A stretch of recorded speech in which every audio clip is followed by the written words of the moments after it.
Esta é a terceira semana que nós estamos mostrando uma série de reportagens que mostra como é que é feita a renovação do nosso futebol brasileiro.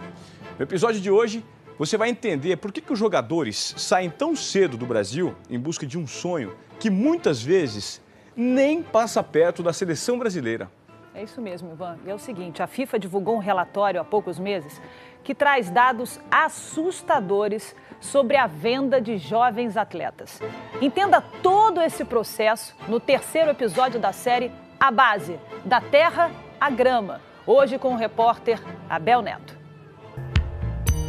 Nos dois primeiros episódios da série A Base, vimos que o futebol brasileiro tem talentos, mas precisa encontrar a melhor maneira de formá-los. Há grandes clubes muito bem estruturados e produzindo bons jogadores, como a fábrica de centroavantes do Internacional. Mas, na contramão, equipes pequenas e tradicionais sofrem para oferecer boas condições de trabalho para os jovens. Olheiros europeus ainda buscam mão de obra aqui. Os clubes de empresários que tentam moldar os brasileiros à maneira europeia de jogar. Aqui no Fragata a gente encara um grande desafio, agregar essa relação que o jogador brasileiro tem com a bola e o entendimento do jogo. Hoje vamos mostrar a luta dos clubes brasileiros para evitar que os talentos saiam cedo do Brasil. A partir de agora, o terceiro episódio da série A Base.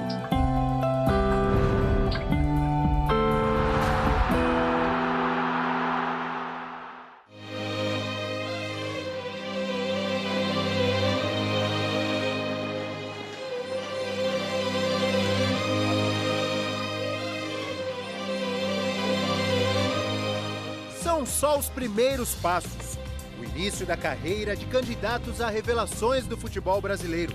Mas eles já correm de olho em gramados europeus.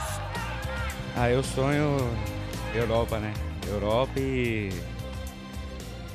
ganhar a Champions League é o que eu quero. Mais que Copa do Mundo, tudo. É uma Champions no Real Madrid ali. Se surgisse uma proposta agora com 15 anos, para você jogar fora do país, você iria ou é cedo? Eu iria. Por quê? Eu acredito no meu potencial, eu acredito. Mas não é muito cedo? Não, pra você ser jogador, você tem que começar desde cedo, né? Eu acho isso. O sonho de jogar no grande clube do Brasil hoje fica em segundo plano.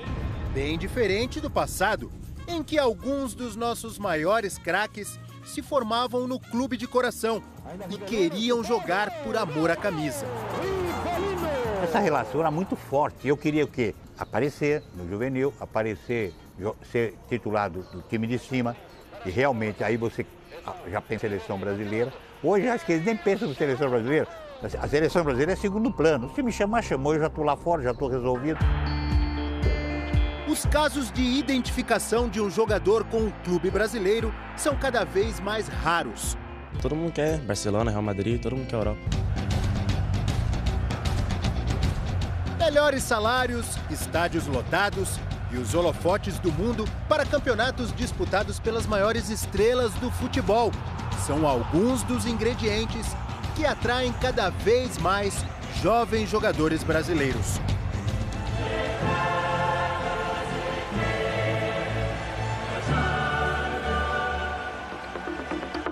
Nenhum outro país do mundo exporta tantos talentos quanto o nosso. A informação vem de um relatório divulgado em agosto pela FIFA. De janeiro de 2011 a junho de 2014, 199 atletas com menos de 20 anos de idade deixaram o Brasil para tentar a sorte no futebol europeu, em negócios que totalizaram mais de 240 milhões de reais.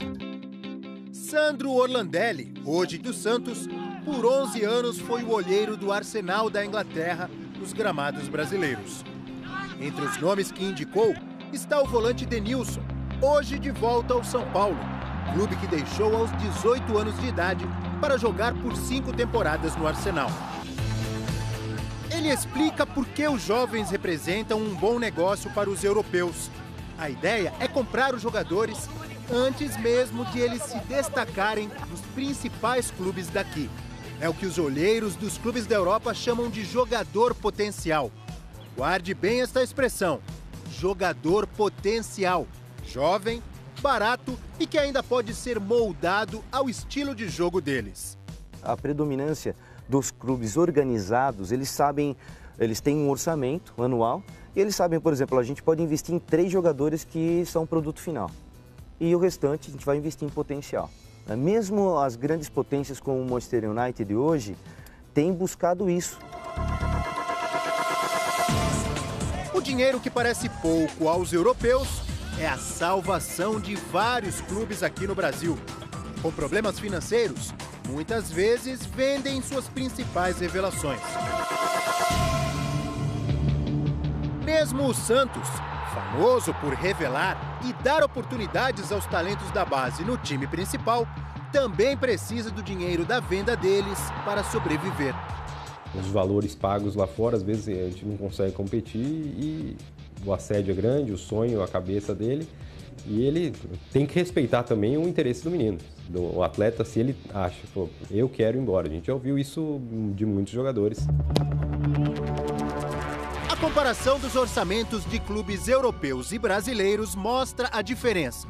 Em média, nos principais clubes do Brasil, 23% das receitas saem da venda de jogadores, atrás apenas dos direitos de transmissão, que representam 32%.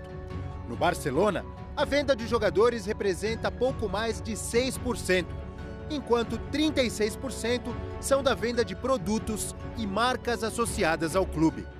Quando a gente compara, por exemplo, com os clubes europeus, o que fica muito claro é que, ainda que os clubes vendam atletas, no caso do Barcelona, que você citou, com 6%, eles vão utilizar o recurso para contratar novos atletas. Eles não usam esse recurso para fechar o orçamento, para aumentar os seus ganhos. Os seus ganhos vêm do marketing, os seus ganhos vêm com a exploração do estádio, novas mídias e os direitos de transmissão.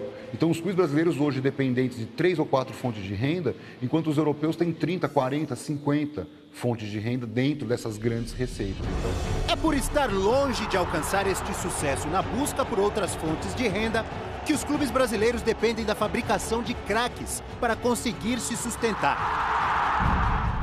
O Goiás é um dos clubes brasileiros com mais tradição na formação de jogadores. E o dinheiro arrecadado com a venda de jovens talentos é usado para melhorar a estrutura das próprias categorias de base. Foi assim que o clube comprou, construiu e agora pretende reformar o centro de treinamento que ocupa 80 mil metros quadrados no centro de Goiânia. Desde 1983, com a saída do meia Luvanor até a recente ida do lateral Douglas para o Barcelona, os rendimentos que os diversos jogadores revelados pelo clube trouxeram se tornaram essenciais para a manutenção do time principal. E hoje eu diria que todo atleta do Goiás, revelado nas categorias de base, desde que haja uma proposta financeira que seja interessante ao jogador e ao clube, ela é mais do que exequível. Neste cenário de compra e venda de jogadores, aparece a figura dos empresários. Eles ganham porcentagem na transferência dos atletas e são acusados por muitos clubes de forçar a saída dos jovens talentos, de olho no dinheiro. Nós tivemos a ocasião que tivemos que impedir a entrada de pessoas desse tipo nos nossos campos de treinamento. Mas eu acho os empresários necessários no mundo do futebol, porque são eles que negociam os contratos de jovens atletas que às vezes não têm condição intelectual de negociar uma renovação de contrato, um primeiro contrato de trabalho, por terem formação muito humilde. A Lei Pelé, criada em 1998, quando Pelé era ministro de Esportes, facilitou a intermediação de empresários na transferência dos jovens talentos para o exterior. Antes, os clubes eram donos do passe do atleta por tempo indeterminado. A lei extinguiu o passe e criou os direitos federativos e econômicos do jogador. O clube é dono dos direitos federativos, mas os direitos econômicos podem pertencer a empresários e investidores. O jogador só pode assinar seu primeiro contrato aos 16 anos e o tempo máximo deste vínculo é de 3 anos. Por conta da Lei Pelé, você acaba fazendo um contrato de longa duração, porque senão, ao final do contrato, o jogador tem passe livre e abandona o clube e migra para um outro clube, sem você receber nada por conta de todo aquele preparo que você teve. e ninguém tem uma bola de cristal para saber qual é o jogador que vai dar certo ou não. Então a Lei Pelé pode ser boa para o atleta, principalmente para o empresário, mas para o clube de futebol ela é devastadora. Formar um jogador é um trabalho caro. Um clube como o Corinthians investe hoje 42 milhões de reais por ano nas categorias de base, um recorde no Brasil. Em seguida vem o São Paulo, 38 milhões. O Vitória investe 29 e o Vasco 27 milhões de reais por ano. Se você conseguir colocar pelo menos 2 ou 3 jogadores por ano no profissional, você vai ter um retorno muito bom. Mas, sem a garantia do retorno do investimento nos garotos, os clubes cedem cada vez mais cedo os direitos econômicos dos jogadores a terceiros. É o que diz o empresário Wagner Ribeiro, envolvido nas vendas de Lucas e Neymar, as duas maiores da história do futebol brasileiro. Os empresários, normalmente, eles são procurados pelos clubes para venderem seus jogadores. Então, quando eles jogam que o empresário quer levar o garoto, isso é uma forma de justificar para a torcida. Porque, no fundo, eles querem vender. Os clubes brasileiros, 99% são deficitários, estão no vermelho, estão aí ó, com a corda no pescoço. Vários clubes brasileiros tiveram de fatiar os direitos econômicos de seus jogadores profissionais e da base. Eu acredito que hoje pelo menos 85% do mercado brasileiro esteja na mão de investidores, isso é, 85% dos atletas que atuam na primeira divisão do futebol brasileiro tenham seus direitos fatiados entre os seus clubes e os investidores. Foi o caso de Neymar no Santos. Ao ser vendido aos 21 anos, o Barcelona teve de desembolsar 284,5 milhões de reais. Desse total, 56,5 milhões eram referentes aos direitos econômicos e federativos. Esta quantia ficou dividida da seguinte forma: 5% para um grupo de investidores, 40% para outros investidores e 55% para o Santos, o equivalente a 31,1 milhões de reais. Mas a FIFA acaba de proibir essa divisão. No prazo de 4 anos, só clubes poderão ser detentores de direitos econômicos dos jogadores. O ideal é sempre o clube ter a maioria do percentual para que ele possa sempre ter o controle da situação.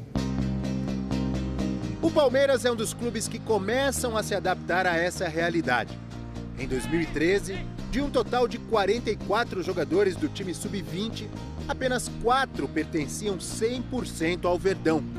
Agora, o clube enxugou a categoria e está trabalhando para diminuir a porcentagem de terceiros nos direitos. Isso é uma consequência hoje do futebol brasileiro, né, das parcerias que o clube tem. Hoje, né, atualmente nós estamos com 34 jogadores na categoria juniores e a grande maioria hoje é o Palmeiras sendo detentor de um percentual maior. Quanto maior o percentual do clube, maiores são as chances de evitar que suas joias deixem o país mais cedo. E essa saída prematura de talentos já se reflete na seleção brasileira. No time de Dunga, Davi Luiz, Danilo, Luiz Gustavo, Felipe Coutinho são exemplos de jogadores que foram para o exterior com 20 anos ou menos. É o caso também de Marquinhos, do Paris Saint-Germain. Em 2011, ele foi zagueiro da seleção brasileira no Mundial Sub-17 e pouco tempo depois foi vendido pelo Corinthians para o Roma da Itália. A gente convoca um jogador que nunca jogou no Brasil, né? Que deveria ser bem ao contrário, o jogador deveria começar aqui, ele chegar ao profissional e aí ele ser chamado para a seleção. Mas nem sempre jogar fora do Brasil dá a certeza de uma carreira de sucesso. Para muitos desses jogadores que deixam o país ainda jovens, o sonho no final vira decepção. A história de Lázaro tem um começo parecido com a de Marquinhos. Após disputar o Mundial Sub-17 pela seleção brasileira, o zagueiro saiu do Atlético Mineiro para o Heerenveen da Holanda. Na base do Atlético, geralmente eles dão ajuda de custo, quando você assina o primeiro contrato é um salário base, né? Na minha época era R$500, R$600, então sair daquele patamar e ir para um time na Europa ganhando em euros, os caras chegam, te dão um apartamento para você morar, você vai para um país novo ganhando bem, foi uma felicidade imensa aí. O destino dele foi resolvido pelo empresário. Eu só fiquei sabendo em cima da hora mesmo, quando é assim, você ficou sabendo, vai e viaja, pronto. Fiquei sabendo como se fosse hoje, 2 dias depois eu já estava viajando. Mas, sozinho na Holanda, com apenas 18 anos, ele não conseguiu aproveitar o que parecia ser a oportunidade da vida. Às vezes você vai para um lugar achando que porque você foi contratado, você tem que jogar, você tem que ser o melhor, mas você tem que respeitar também as pessoas que estão lá, né, os companheiros do time, então faltou isso para mim. Se eu tivesse ido uns 2, 3 anos depois, seria uma coisa totalmente diferente. Eu estaria mais preparado, com mais cabeça, vamos dizer assim, né? Mais experiência para poder segurar o rojão. Depois da experiência na Holanda, Lázaro defendeu clubes pequenos no Brasil e passou até pelo Bahrein, no Golfo Pérsico, antes de chegar ao América de Natal, pelo qual disputa a Série B do Brasileiro. O caso dele é mais um exemplo de uma estatística que chama a atenção. Dos 199 jogadores com menos de 20 anos que deixaram o Brasil nos últimos 3 anos, 108 já voltaram.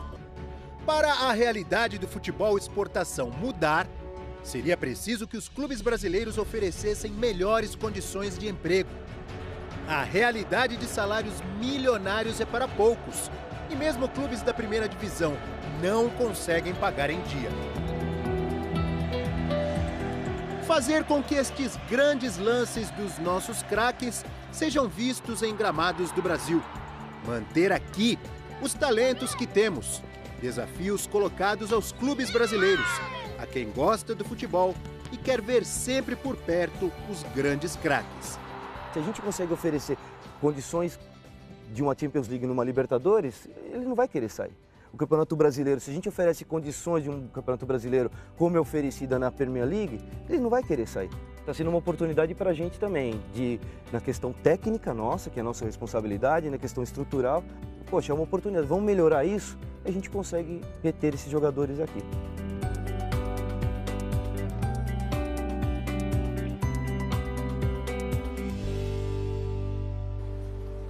Olhando todo esse ciclo, a gente volta para o ponto inicial.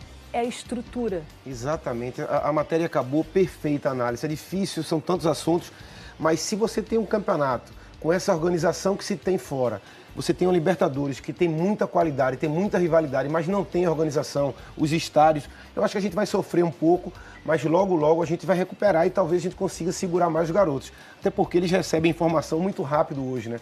A gente vê todos os campeonatos e todo mundo conhece Cristiano Ronaldo, Messi, mas realmente você sair cedo, pular uma etapa, é mais difícil você conseguir do que você se firmar. E você Ah, não, desculpa. Não, segue, a mentalidade do jogador hoje, né? Você vê o menino falando que ele quer jogar no clássico Real Madrid e Barcelona. Ele não quer jogar na seleção brasileira, tampouco representar o time do coração dele. Essa mentalidade, Juninho, dá para reverter? Dá sim, eu acho que passa pela estrutura. Se um garoto chega ao clube com 12, 13 anos e ele tem um acompanhamento e uma condição de trabalho de profissional, eu acho que ele não vai se interessar em sair, até porque ele tem tudo lá para terminar a formação. Agora, muitos clubes que a gente sabe que não tem condição de trabalho, o garoto chega com 13, 14 anos, longe de casa, tem dificuldade com alimentação, saudade de casa, não tem aquele acompanhamento que a gente imagina que tenha que ter. Ele acaba sendo formado de uma maneira diferente. Quando alguém conversa, tem uma oportunidade para você jogar na Espanha, 16 anos, o cara não pensa nem 2 vezes, até porque é uma criança ainda.